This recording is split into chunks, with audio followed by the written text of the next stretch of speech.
So here we go, and picture the scene. Editor comes out of his office and he says, Rob, we want you to test a brand new car. And I'm thinking, fantastic, this is my big break. What am I going to get, a Merc, BM, oh, it might even be a Porsche. So I meet the crew at the location, and it's this. It's a Land Rover. But having said that, it's got shiny red paint, alloy wheels, and it's big. It might be all right. Let's give it a go.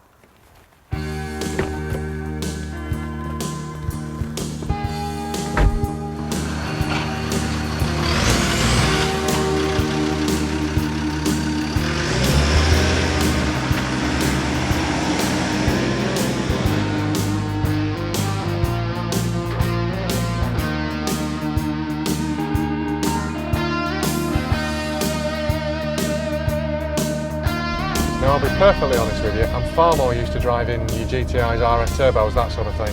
And the first thing you notice coming from a small hot hatch into one of these, stating the obvious, but it's just how big it is. It looks huge from the outside, but when you get in, it's like Doctor Who's TARDIS. And that's giving my age away a bit there. But certainly I wouldn't want to try my chances in a parking competition with one of these. And I struggle with a Cinquecento.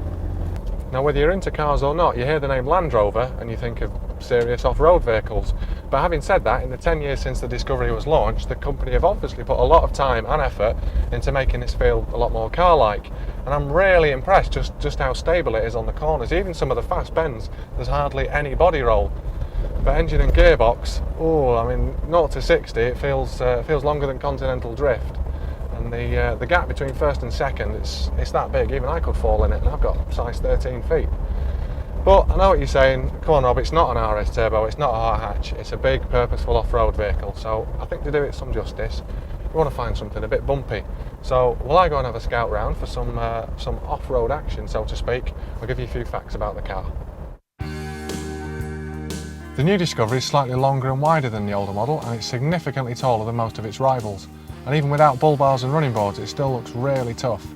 Alloy wheels now come as standard on all models, and with a few other subtle body refinements, the Discovery looks a lot closer to the flagship four-wheel drive, the Range Rover. Inside, there's absolutely bags of room, and the finish and fit of things like the dashboard, door panels, they all give a really good high-quality feel.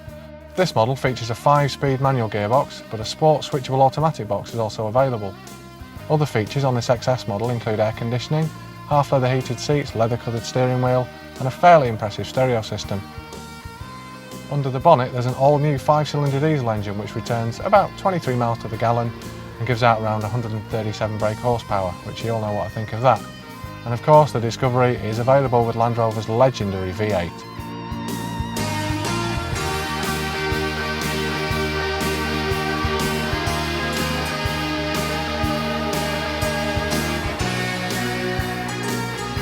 This is more like it, something to get your teeth into. Now, all right, these roads might not be the Himalayas, but they certainly have some of the lesser four-wheel drives struggling. But not this thing. Just as out on the open road, it feels really solid, and it's a bit like driving a tank, I guess, which I have done. And that's all down to, say, the developments that I mentioned earlier. There's electronic traction control, electronic suspension levelling, all sorts of things that kick in to really keep your feet or your wheels firmly on the ground. Now, speaking of electronic traction control, or ETC as it's known, when you read the manual for this thing, you'd be convinced that Land Rover are absolutely obsessed with acronyms.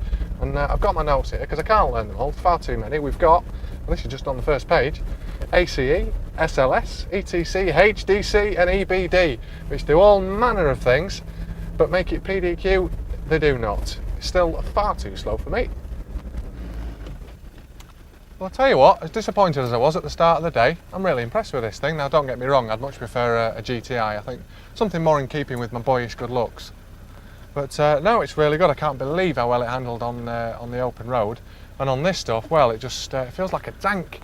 In fact, I think I could invade a small country in one of these. But the driving position as well, I love it. Surveying all that you own. In fact, I think I might just go and have a drive up, see if I can find some poachers on my land.